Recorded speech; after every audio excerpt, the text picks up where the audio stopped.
भारत रत्न देश का सर्वोच्च नागरिक सम्मान है जो किसी क्षेत्र में असाधारण और सर्वोच्च सेवा को मान्यता देने के लिए दिया जाता है।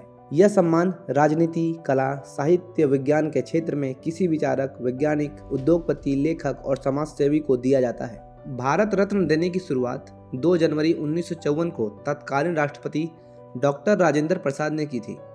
सबसे पहला सम्मान स्वतंत्र भारत के पहले गवर्नर जनरल चक्रवर्ती राजगोपालाचारी द्वारा पूर्व राष्ट्रपति डॉक्टर सर्वपल्ली राधाकृष्णन और वैज्ञानिक डॉक्टर चंद्रशेखर वेंकट रमन को 1954 में दिया गया था।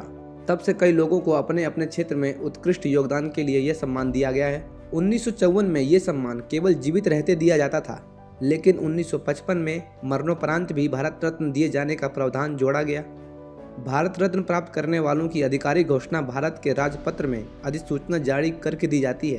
भारत रत्न सम्मान के लिए चुने जाने की प्रक्रिया पद्म पुरस्कारों से अलग होती है। इसमें भारत के प्रधानमंत्री भारत रत्न के लिए किसी व्यक्ति के नाम की सिफारिश राष्ट्रपति से करते हैं।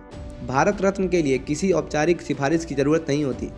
कोई भी व्यक्ति जाति, पेशा, पद या लिंग के आधार पर अंतर किए बिना इस पुरस्कार के लिए योग्य माना जा सकता है।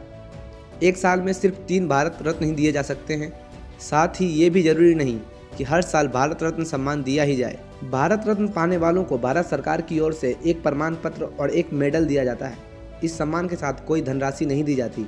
इसे पाने वालों को सरकारी महकमे सुविधाएं मुहैया कराते हैं। भारत रत्न पाने वालों को अहम सरकारी कार्यक्रमों में शामिल होने के लिए न्योता मिलता है। सरकार वारंट ऑफ प्रेसिडेंट में उन्हें जगह देती है।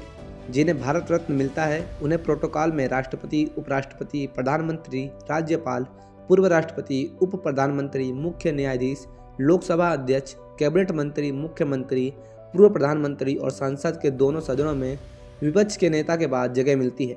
वारंट ऑफ प्रेसिडेंट्स का इस्तेमाल सरकारी कार्यक्रमों में वरीयता देने के लिए होता है।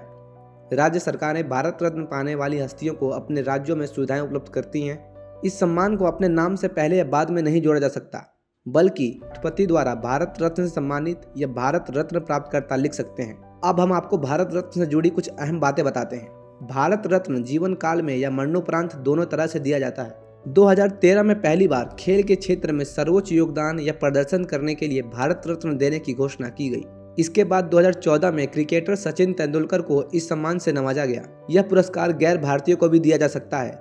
मदर टेरेसा को 1980 में भारत रत्न दिया गया था। स्वतंत्रता सेनानी खान अब्दुल गफ्फार खान और दक्षिण अफ्रीका के पूर्व राष्ट्रपति नेल्सन मंडेला भी इस सम्मान से नवाजे जा चुके हैं। किसी एक साल में अधिकतम 3 भारत रत्न दिए जा सकते हैं। भारत रत्न पाने वाले के परिवार के लिए सुविधाओं को लेकर अभी तक किसी भी तरह के लिखित निर्देश नहीं है।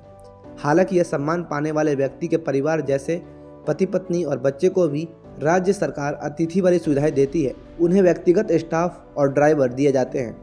भारत रत्न के साथ साथ देश में पद्म पुरस्कार भी देश के सर्वोच्च नागरिक सम्मान के तौर पर दिए जाते हैं।